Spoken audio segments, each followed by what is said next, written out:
When my ex started spreading lies about me after our breakup, I thought things couldn't get worse. But then he pushed me too far, and I decided to expose the one secret they'd been hiding for years, the one that would leave them with nowhere to run. When I first met Alex, it was the kind of encounter that felt almost too good to be true. We were at a mutual friend's party, one of those casual get-togethers where people mingled with drinks in hand, music playing softly in the background. I was talking to a small group when Alex walked over, effortlessly charming everyone with their quick wit and warm smile.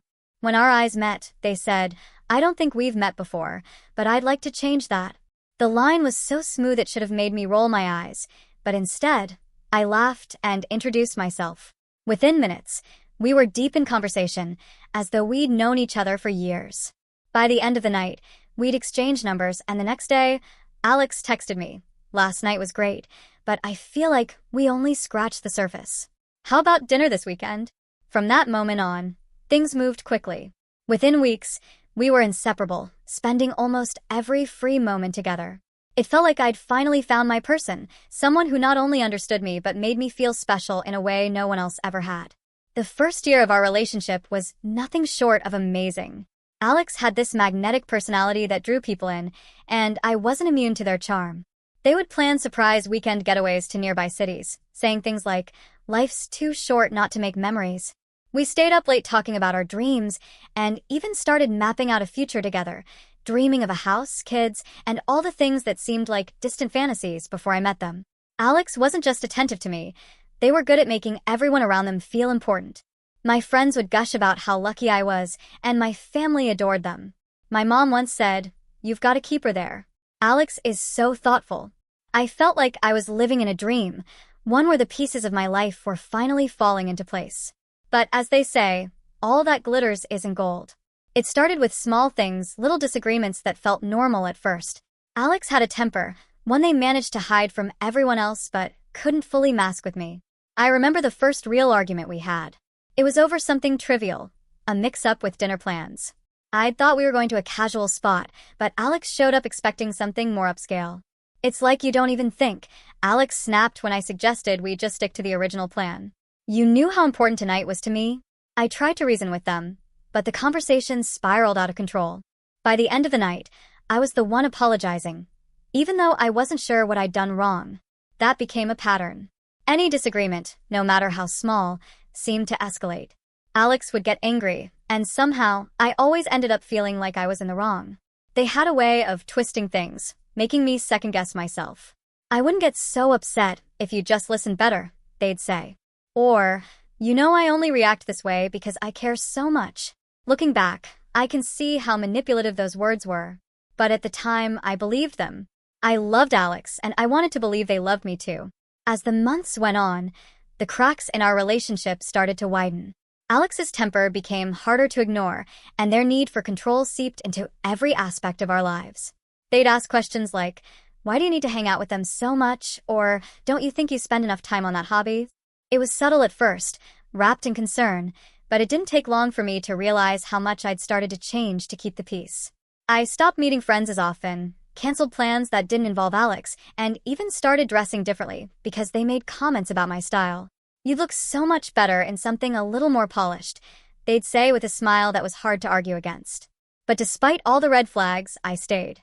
Because for every bad moment, there were good ones that made me believe the relationship was worth saving. Alex could be incredibly thoughtful, showing up with my favorite coffee when I had a rough day, or leaving little notes around the house to remind me how much they loved me. "You're my everything," they'd say, and for a long time, I believed it. I clung to the hope that things would get better, that the version of Alex I'd fallen in love with would come back. They always promised to change, and I wanted so badly to believe them. But the truth was, I didn't know how much longer I could keep holding on. And deep down, I think Alex knew it too. By the time our relationship hit the 2-year mark, I was a shadow of the person I used to be. Alex's charm and thoughtfulness had faded into the background, replaced by an oppressive cloud of control and manipulation. Every interaction felt like a test, every conversation a minefield. The small arguments that once seemed like normal couple spats had evolved into full-blown battles. I felt like I was walking on eggshells constantly, never knowing what might set Alex off. One minute they were doting and sweet, and the next they were furious over something trivial, A missed call, a misplaced comment, or even the way I greeted someone in public. The worst part was how Alex twisted things to make me feel like I was the one at fault. I wouldn't have to question you if you didn't act so suspicious, they'd say. Or, you're lucky I care enough to call you out on your behavior. Most people wouldn't bother. At the time, I didn't see it for what it was. Manipulation dressed up as concern. The breaking point came one night after a particularly explosive argument. It started over something so insignificant, I can't even remember what it was now. Maybe it was a text I didn't respond to quickly enough or a plan that didn't go the way Alex wanted. What I do remember is how quickly the situation spiraled. "You're so selfish," Alex yelled, pacing the living room like a caged animal. "You never think about how your actions affect me. Do you even care about this relationship?" I tried to reason with them, to calm them down, but it was no use. "Alex, I can't do this anymore," I said finally, my voice trembling. "This isn't healthy. For either of us." The words hung in the air like a bomb about to detonate. For a moment, Alex just stared at me, their expression unreadable. Then their tone shifted completely.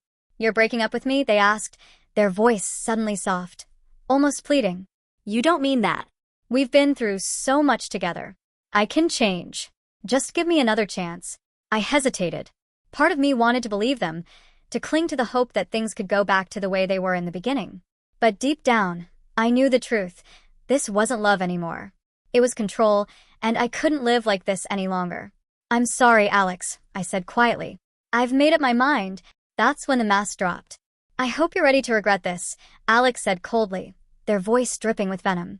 The warmth, the pleading, all of it disappeared in an instant, replaced by a chilling anger I'd never seen before. Before I could respond, Alex stormed out of the apartment, slamming the door so hard the walls shook. I sat there in stunned silence, my heart pounding. Part of me thought it was just an empty threat, a desperate attempt to scare me into changing my mind. But a small, nagging voice in the back of my head warned me otherwise. For the next few days, I tried to focus on moving forward. I reached out to a few close friends, explaining what had happened. They were supportive, assuring me I'd made the right decision, but their concern was palpable. "Are you sure you're okay?" my friend Lily asked during one of our conversations. "Alex doesn't seem like the type to let things go easily." "I'll be fine," I said, trying to convince both her and myself. "They're upset now, but they'll move on eventually." But Alex didn't move on. Instead, they launched a campaign to make my life as difficult as possible. It started small, messages left unread, mutual friends suddenly acting distant. I didn't think much of it at first, chalking it up to the awkwardness of a breakup. But then the rumors began. One day, a coworker pulled me aside and asked, "Hey, is everything okay?" I heard something about, "Well, I don't know if it's true, but someone said you had a falling out with Alex because you were unfaithful." I froze, my mind racing. "What?" "That's not true at all," I stammered. "Who told you that?" The coworker looked uncomfortable. "I don't want to say, but you might want to talk to Alex." When I confronted Alex about the rumor, they didn't deny it. "People can believe what they want," they said with a smirk. "Maybe if you hadn't treated me so poorly, I wouldn't have to set the record straight." I was furious. "You know that's a lie, Alex.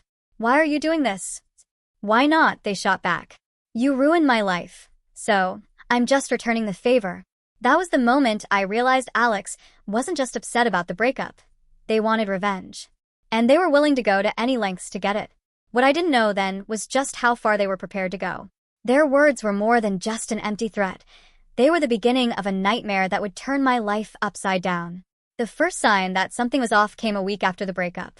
I had walked into a cafe to meet a few mutual friends for coffee, hoping for a sense of normalcy. Instead, I was greeted with awkward silence and averted gazes. At first, I thought I was imagining it, but as the conversation progressed, I couldn't shake the feeling that something was wrong. One of my friends, Sarah, finally broke the tension. "Hey, can I talk to you for a second?" she asked, pulling me aside. Her tone was cautious, almost apologetic. "Sure," I said, my stomach twisting into knots. "I don't know how to bring this up," Sarah began, fidgeting nervously, "but is it true that you cheated on Alex?" I felt like the air had been sucked out of the room. "What?" "Of course not," I exclaimed, stunned. "Why would you even ask that?" Sarah bit her lip, clearly uncomfortable. "Alex didn't say it outright, but they've been implying things. You know, saying how you weren't as committed or how they should have seen it coming. People are starting to talk. My heart sank. I'd known Alex was upset about the breakup. But this was another level entirely. That night, I sent Alex a message, demanding answers. "Why are you spreading lies about me?" I wrote, my fingers trembling as I typed. "I've heard from multiple people now that you're telling them I cheated on you. You know that's not true. What is wrong with you?" It didn't take long for Alex to reply, and their response made my blood boil. "I'm not lying," they wrote. "I'm just telling people my side of the story. If they choose to interpret it that way, that's not my fault." "Your side of the story?" I shot back. "Alex, you're deliberately trying to ruin my reputation. Why would you do this?" Their next message was as cold as it was infuriating. "You ruined my life, so I'm just returning the favor. Maybe next time you'll think twice before throwing someone away like trash." I stared at the screen, disbelief coursing through me. This wasn't the Alex I had loved, the person who once made me feel like I was their entire world. This was someone unrecognizable, someone determined to destroy me. Over the next few days, the rumors spread like wildfire. Everywhere I went, it felt like people were whispering behind my back, their eyes filled with suspicion and judgment. Coworkers who used to greet me warmly now avoided me in the hallways. Mutual friends stopped inviting me to group outings. Even my social media felt tainted. Posts that once garnered likes and supportive comments now sat untouched, as though people were afraid to associate with me. At first, I tried to fight back. I reached out to friends individually, explaining the truth and pleading with them to see reason. "Alex is lying," I told them over and over again. "I didn't cheat. I would never do that." Some believed me. Others didn't. And some didn't want to get involved at all. "I don't know who to believe," one friend admitted. "You both seem so convincing." It was exhausting, trying to defend myself against a web of lies I hadn't even seen coming. No matter what I said, it felt like the damage had already been done. Alex had planted the seeds of doubt, and I was the one left scrambling to undo the harm. The worst part was realizing how calculated it all was. Alex didn't just tell outright lies. They crafted their narrative carefully, dropping vague hints and letting people's imaginations fill in the gaps. One mutual friend told me, "Alex said they don't want to badmouth you, but they're really hurt about how everything ended. They said they're trying to move on, but it's clear they're devastated." Honestly, I don't know how you could cheat on someone like that. I wanted to scream.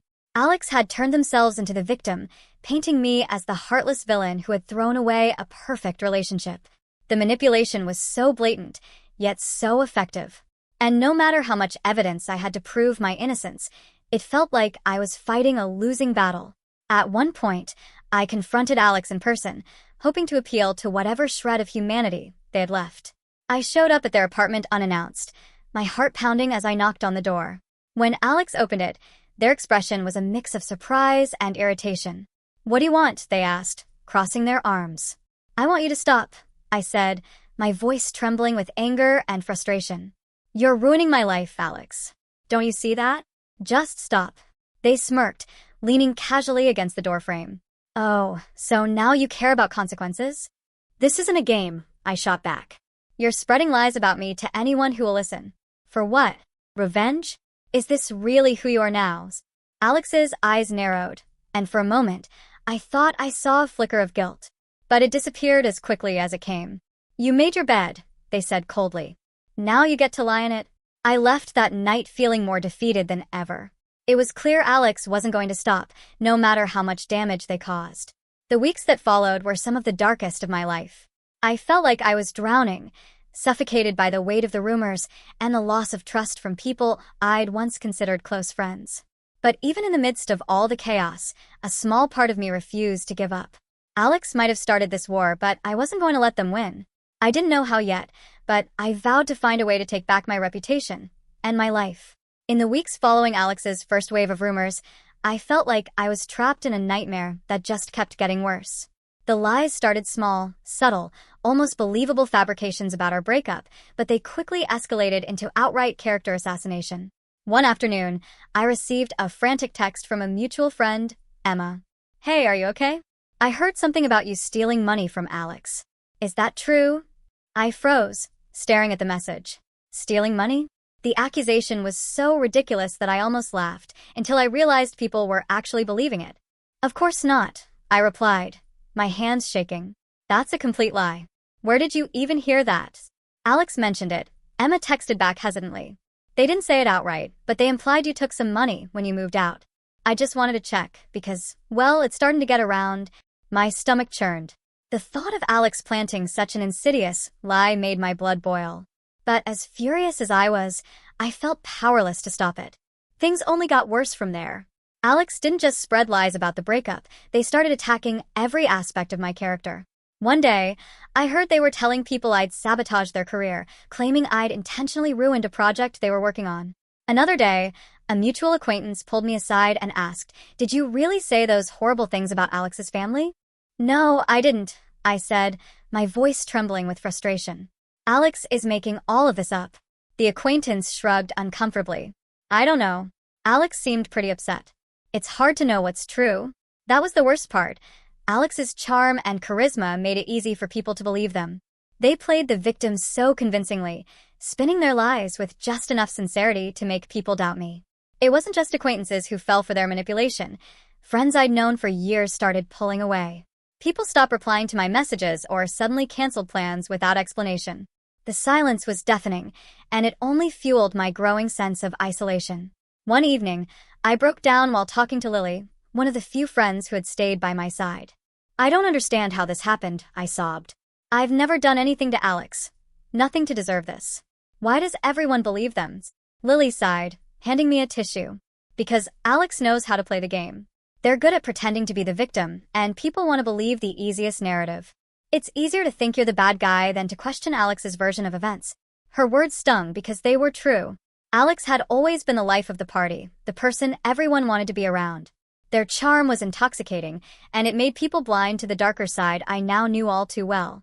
"I feel like I'm losing everything," I whispered, my voice breaking. "My friends, my reputation. I don't know how to come back from this." "You will," Lily said firmly. "Alex can't keep this up forever. The truth always comes out eventually." But in that moment, it didn't feel like the truth would ever matter.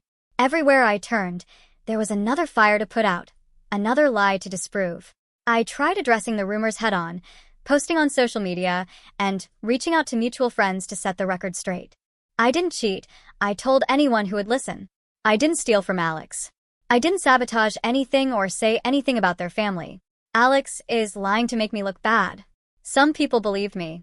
Others didn't. And some just didn't want to get involved. "It's not my business," one friend said when I confronted them about sharing one of Alex's lies. "I'm just staying neutral." "Neutral?" I snapped. "You're not neutral if you're spreading Alex's lies. You're part of the problem." But no matter how hard I tried to defend myself, it felt like Alex was always one step ahead. For every rumor I disproved, they created two more. The constant battle was exhausting, and I started questioning if I'd ever be able to rebuild my reputation. One night, after a particularly bad day, I found myself scrolling through old photos on my phone. There were pictures of Alex and me from happier times, smiling at a music festival, cuddled up on the couch, laughing at some inside joke. Looking at those photos, I felt a strange mix of anger and sadness. How had we gone from that to this? I deleted the photos one by one, each click feeling like a small act of defiance. Alex might have been trying to ruin me, but I wasn't going to let them win. For the first time in weeks, I felt a flicker of determination. Alex had started this war, but I wasn't going to let them finish it. If they wanted to play dirty, I was ready to fight back. It was time to take control of the narrative and my life. By the time I reached the third month of enduring Alex's lies, my resolve to keep fighting was wearing thin. Every time I felt like I was gaining some ground, convincing one person of the truth, clearing up one rumor, Alex would find another way to drag me back down. It was like trying to put out a wildfire with a bucket of water, and I was running out of energy. I vented to anyone who would listen, desperate for some kind of relief. Most of the time, my friends would offer comforting words or tell me to stay strong. But one day, during a long phone call with my friend Ethan, the conversation took an unexpected turn.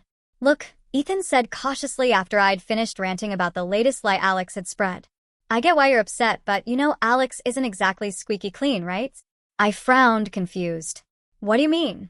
Are you talking about the lies they've been spreading?" "No," Ethan said, his tone dropping to a whisper, even though we were on the phone. "I mean, Alex has some skeletons in their closet. Big ones. Stuff they've worked really hard to keep hidden.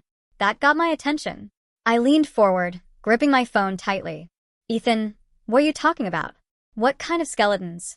There was a long pause on the other end of the line, and for a moment I thought Ethan wasn't going to answer. Finally, he sighed. "I shouldn't even be telling you this," he said. "But I can't stand to see you going through this alone." "Just tell me," I said, my heart pounding. Ethan hesitated again before dropping the bombshell. "Alex has been living a double life. You know how they're always talking about how perfect their family is, how they're so close and supportive." "Yeah," I said, nodding even though Ethan couldn't see me. "What about it?" "It's all a lie," Ethan said. "Alex's parents cut them off years ago. They've been telling people they're this golden child, but the truth is they're estranged because of, well, some really shady stuff." I felt like the ground had shifted beneath me. "Shady stuff?" I echoed. "Like what?" Ethan lowered his voice even further, as if someone might overhear. "Apparently, Alex got caught stealing from their own family. It was a huge deal. Police were involved and everything. They ended up getting out of trouble somehow, but it completely destroyed their relationship with their parents." I sat there in stunned silence, trying to process what Ethan had just told me. Alex had always painted themselves as the picture of perfection, the doting child, the successful professional, the one everyone admired. But now, cracks were forming in that facade, and I was finally starting to see the truth. "Why didn't I know about this?" I asked finally, my voice barely above a whisper. "Because Alex is really good at covering their tracks," Ethan said. "They've been spinning lies for years, just like they're doing to you now. You're not the first person they've hurt, and you probably won't be the last." Hearing that was like a switch flipping in my mind. All the hurt, anger, and frustration I'd been carrying suddenly felt like fuel. Alex had spent months tearing me down, spreading lies to ruin my reputation. But now, I had something they couldn't manipulate: the truth. For the next few days, I couldn't stop thinking about what Ethan had told me. The story about Alex's past lined up perfectly with the person I'd come to know, the master manipulator, the one who could charm their way out of any situation while leaving a trail of destruction behind. I started digging, piecing together bits of information I'd gathered over the years. I remembered Alex mentioning once, in passing, that their parents lived out of state, but that they didn't visit often. At the time, I'd assumed it was because of distance or scheduling conflicts. Now, I realized it was because they weren't on speaking terms. I reached out to another mutual friend, one who had known Alex even longer than I had. "Hey," I said, trying to keep my tone casual. "Can I ask you something about Alex?" "Sure," they said, sounding wary. "What's up?" I hesitated for a moment, then dove in. "Did you ever hear about issues Alex had with her family? Like something that happened a few years ago?" The friend didn't answer right away, but I could hear their sharp intake of breath. "Who told you about that?" they asked finally. "So it's true," I said, my chest tightening. They sighed. "Yeah, it's true. Alex got into some serious trouble a while back. I don't know all the details, but from what I heard, it wasn't pretty. Their family basically cut them off after that." Hearing it confirmed from a second source made it real. Alex had spent months ruining my reputation, all while hiding the fact that they had a skeleton in their closet big enough to destroy their carefully crafted image. Now, I had a decision to make. Part of me wanted to expose Alex immediately, to shine a light on the truth and let everyone see them for who they really were. But another part of me hesitated. Did I really want to stoop to their level? Did I want to be the kind of person who fought fire with fire, even if it meant burning everything down in the process? Ethan's words echoed in my mind. Alex can't keep this up forever. The truth always comes out eventually. Maybe he was right. Maybe I didn't need to do anything at all. But as I thought about everything Alex had done to me, every lie, every rumor, every ounce of pain they'd caused, I realized something. This wasn't just about revenge. This was about survival. Alex had started this war, and if I didn't fight back, they were going to win. I wasn't going to let that happen. Now, I had the key to expose Alex's darkest secret, and I was ready to use it. For days, I couldn't focus on anything else. The truth about Alex's past was like a loaded weapon in my hands, and I wasn't sure whether pulling the trigger was the right thing to do. Every time I thought about exposing them, my stomach twisted with equal parts anticipation and dread. On one hand, I wanted to believe I was better than this. Alex had spent months dragging my name through the mud, but did that mean I had to sink to their level? On the other hand, their lies had cost me so much: friends, opportunities, my peace of mind. Didn't I have the right to defend myself? Ethan was the only person I trusted to talk about it with. He'd been my rock through all of this, the one person who never doubted me or bought into Alex's manipulations. You have to be careful, Ethan warned when I called him one evening. I'm not saying you shouldn't do it, but you need to think about what you're trying to accomplish. Are you doing this to defend yourself, or just to hurt Alex? I don't know, I admitted, pacing the length of my living room. Maybe both. I want people to see them for who they really are. I want them to stop lying about me. Ethan's voice softened. You have every right to defend yourself, but you need to be sure this is what you want. Once you open that door, there's no going back. Ethan's words stuck with me long after our conversation ended. I spent hours replaying everything Alex had done, from the first whispered rumors to the outright lies that had nearly destroyed my reputation. They had manipulated people, twisted the truth, and turned me into a villain in a story where I was the victim. The more I thought about it, the angrier I became. Alex wasn't going to stop unless I did something to make them stop. Staying silent wasn't protecting my peace, it was letting them win. But the fallout scared me. What if people thought I was lying? What if Alex found a way to turn this against me? Too? They were a master manipulator, and I'd seen firsthand how easily they could twist a narrative to suit their agenda. I made a list of pros and cons, trying to weigh my options objectively. On one side was the satisfaction of exposing Alex's darkest secret, of finally taking control of the situation.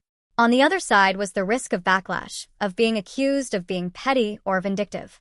For every reason to act, there was a reason to hesitate.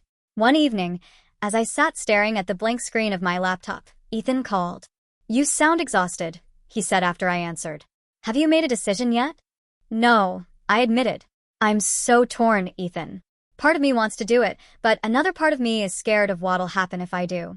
What if it backfires? What if it makes everything worse? Ethan sighed. Look, no matter what you do, there's going to be fallout. That's just the reality of the situation. But you need to ask yourself this.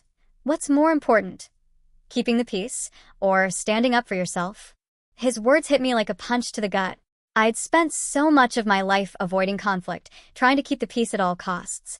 But where had that gotten me? It had allowed Alex to run roughshod over my life, spreading lies and causing chaos while I sat back, afraid to fight back. Standing up for myself, I said finally, my voice steady. That's what's more important. Then you have your answer, Ethan said. Over the next few days, I started crafting a plan. If I was going to expose Alex, I needed to do it carefully. This wasn't about revenge. It was about setting the record straight and protecting my reputation. I gathered evidence, screenshots of conversations and messages that painted a clear picture of who Alex really was. I wrote out a statement, detailing the lies they'd told about me and the truth about their own past.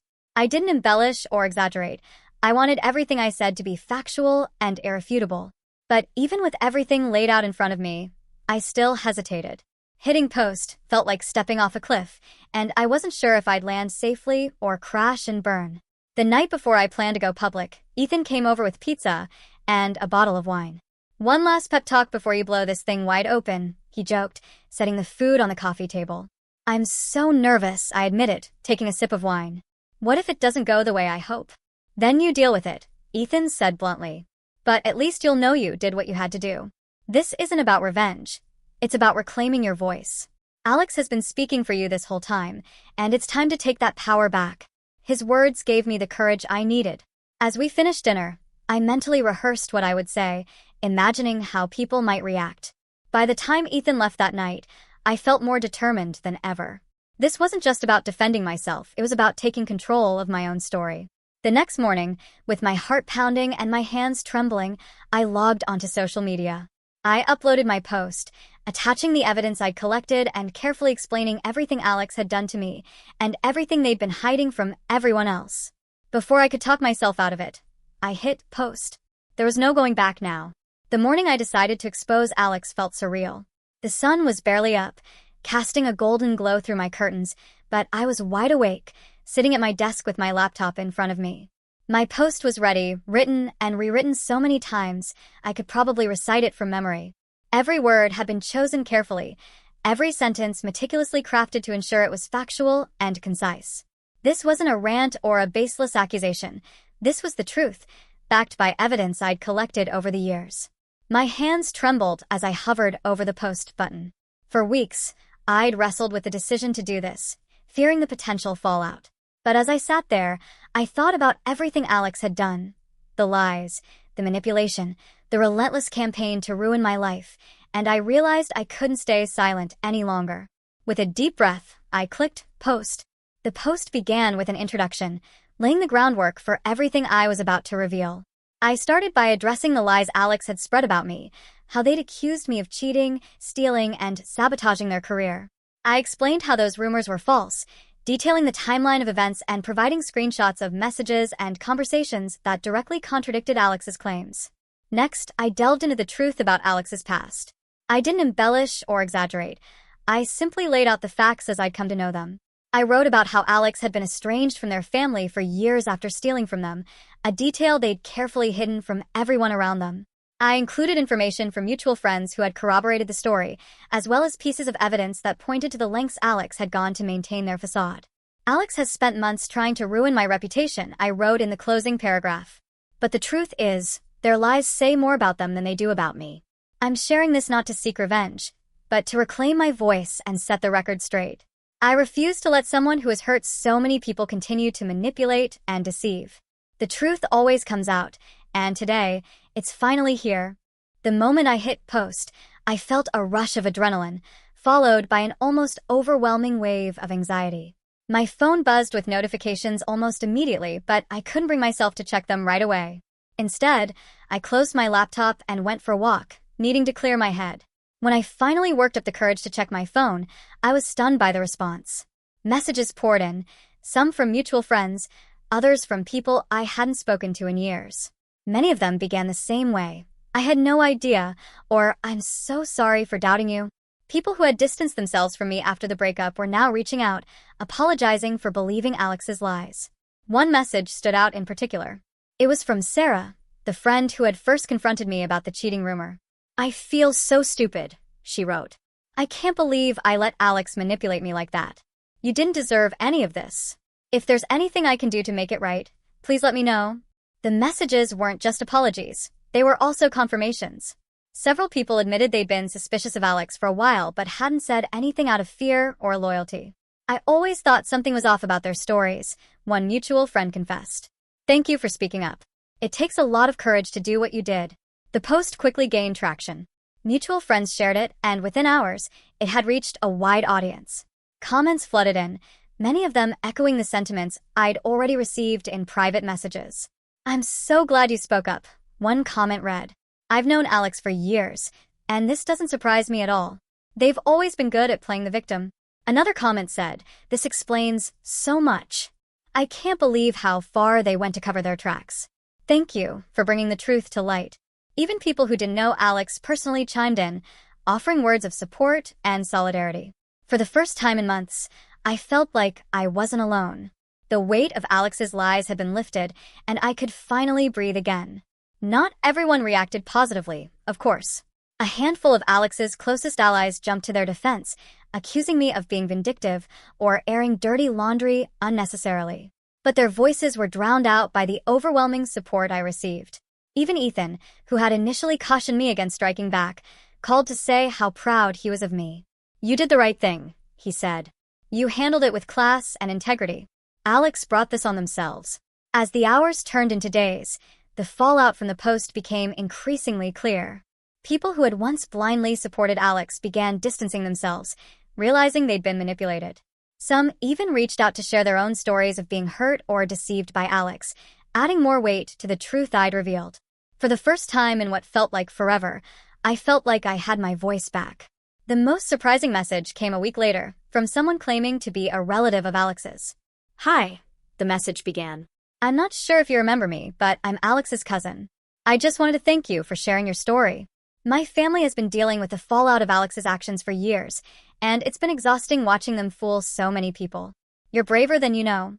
Reading that message brought tears to my eyes. It wasn't just about vindication, it was about finally feeling seen and understood. The truth was out now, and there was no way for Alex to spin it. Their lies had crumbled under the weight of their own deception, and for the first time in months, I felt free. The fight wasn't over, but I knew one thing for certain. I had taken the first step toward reclaiming my life. In the days following my post, Alex's world began to crumble, and I watched from a distance as the carefully crafted image they'd built over the years unraveled thread by thread. The lies they'd told about me, the manipulations they'd used to control the narrative. Everything began to backfire. At first, Alex tried to downplay the situation. They responded to my post indirectly, crafting vague statements on social media about misunderstandings and toxic people spreading lies. But the problem was, my post wasn't vague. It was specific, factual, and backed by undeniable evidence. People weren't buying Alex's attempts to deflect. Soon, mutual friends who had believed Alex's lies began distancing themselves. Messages and comments flooded in, not just to me, but to others in our circle. "I can't believe I ever trusted Alex," one person wrote in a group chat. This explains so much. Even the people who had stayed neutral or silent during the initial fallout started to speak up. One former friend of Alex's shared their own story. "This isn't the first time Alex has done something like this. They've always been great at playing the victim, but they leave a trail of burned bridges everywhere they go." The most damning part of the fallout came when people from Alex's past began to surface. A mutual acquaintance, someone I hadn't spoken to in years, reached out to me directly. "I saw your post," they said. "I just wanted to let you know you're not alone. Alex pulled something similar with me a while back.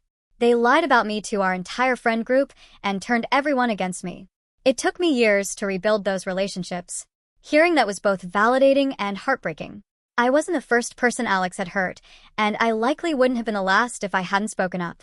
Another person messaged me to say, "You're brave for doing this." Alex has always relied on their charm to get away with everything, but it's about time someone held them accountable. As more people came forward, a pattern of behavior began to emerge.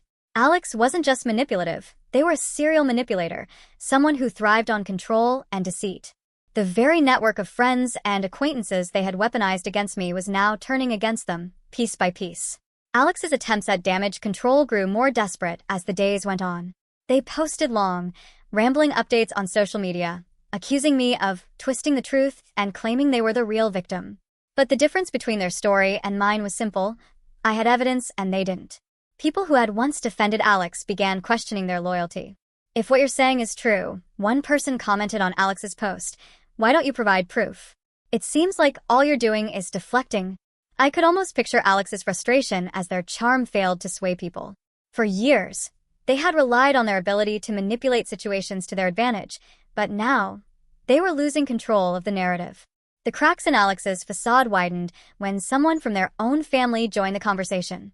In a public comment under one of Alex's posts, a relative wrote, "You need to stop lying.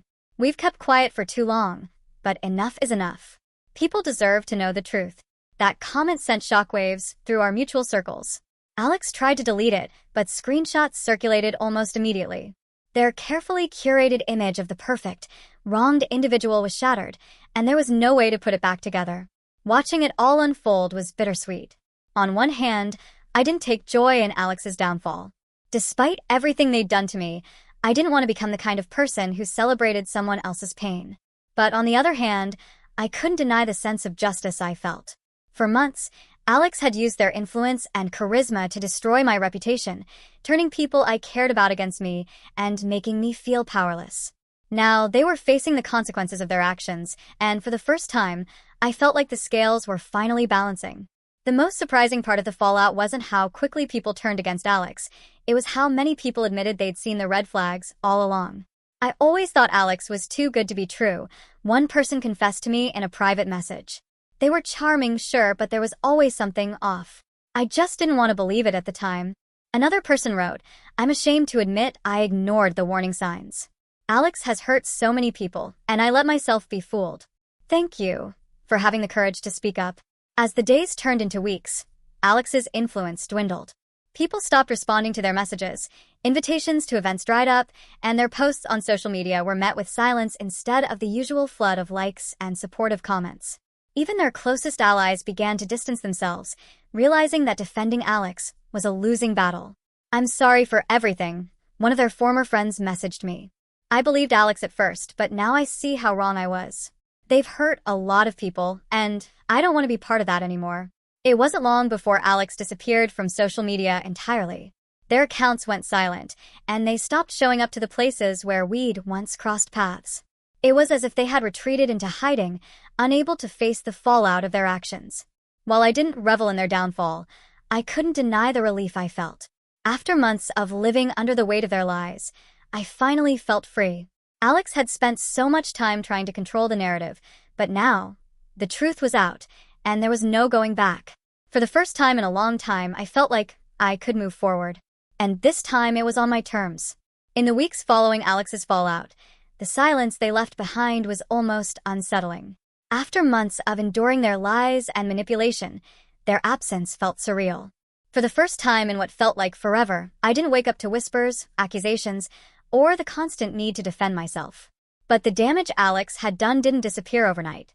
Some people still clung to the lies they'd spread, either out of stubbornness or because admitting they'd been wrong meant confronting their own complicity. Trust wasn't something I could rebuild with a single conversation or a single post. Reclaiming my life became a slow, deliberate process. At first, I focused on the friends who had stuck by me, people like Ethan and Lily, who never wavered in their belief in my character. They reminded me that I wasn't as alone as Alex had made me feel. "You're stronger than you realize," Ethan told me one evening over coffee. "You stood up to Alex when most people would have just stayed silent. That takes guts." His words meant more than I could express.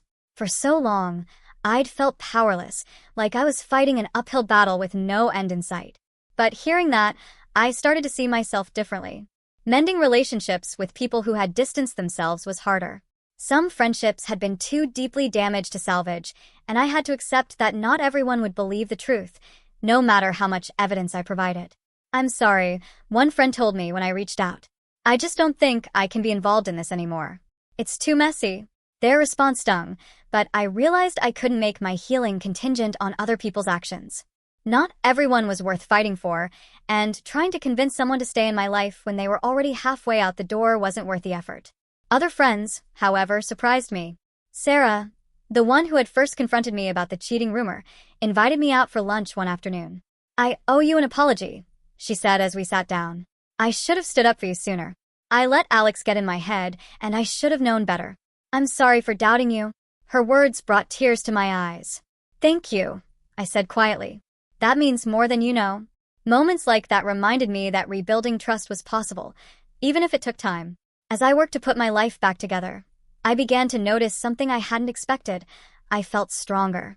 Losing so much, my reputation, my friendships, my sense of security, had forced me to reevaluate what truly mattered. I realized that I'd spent so much of my life trying to keep the peace, avoiding conflict even when it meant compromising my own happiness. Alex had taken advantage of that, using my fear of confrontation to manipulate and control me. But now, I wasn't afraid anymore. Standing up to Alex, exposing their lies, and reclaiming my voice had shown me a resilience I didn't know I had. Ethan noticed the change, too. "You're different," he said one evening as we walked through the park. "Different how?" I asked, raising an eyebrow. "Stronger. More confident," he said with a smile. "It's like you finally see how incredible you are." I laughed, brushing off the compliment, but deep down I knew he was right. For the first time in years, I felt like I was living authentically, without the weight of someone else's expectations or manipulations holding me down. One of the most powerful moments came when I revisited some of the hobbies and passions I'd abandoned during my time with Alex. They had always made subtle comments about how I spent my time, steering me away from activities they didn't see as valuable. "Why are you wasting time on that?" they'd ask. "Don't you have more important things to focus on?" But now I realized those activities, painting, hiking, volunteering, weren't wastes of time. They were parts of me, parts I'd let wither under Alex's control. Picking up a paintbrush again felt like reclaiming a piece of my identity, and every stroke of color was a reminder of who I was before Alex tried to rewrite my story. Through it all, Ethan and a small circle of loyal friends became my support system. They celebrated my victories, no matter how small, and reminded me that I didn't have to face everything alone. "You don't have to rebuild everything in a day," Lily told me during one of our late-night conversations. "Take your time. You've been through hell, but you're still standing. That's what matters." Her words stuck with me, becoming a mantra on days when the weight of everything threatened to overwhelm me. By the time a few months had passed, I felt like I was finally finding my footing again. I wasn't the same person I'd been before Alex came into my life. There were scars that would never fully fade, lessons learned the hard way, but I was stronger, wiser, and more determined than ever to protect my peace. I promised myself I would never let anyone take my power away again. The experience with Alex had been devastating, but had also been transformative. It had shown me what I was capable of, how resilient I could be in the face of adversity. Rebuilding my life wasn't easy, but with every step forward, I felt a little lighter. The shadow Alex had cast over me was finally beginning to lift, and for the first time in a long time, I felt hopeful about the future. The pieces of my life were coming back together, and this time, I was building something stronger. Something that no one, not even Alex, could tear down.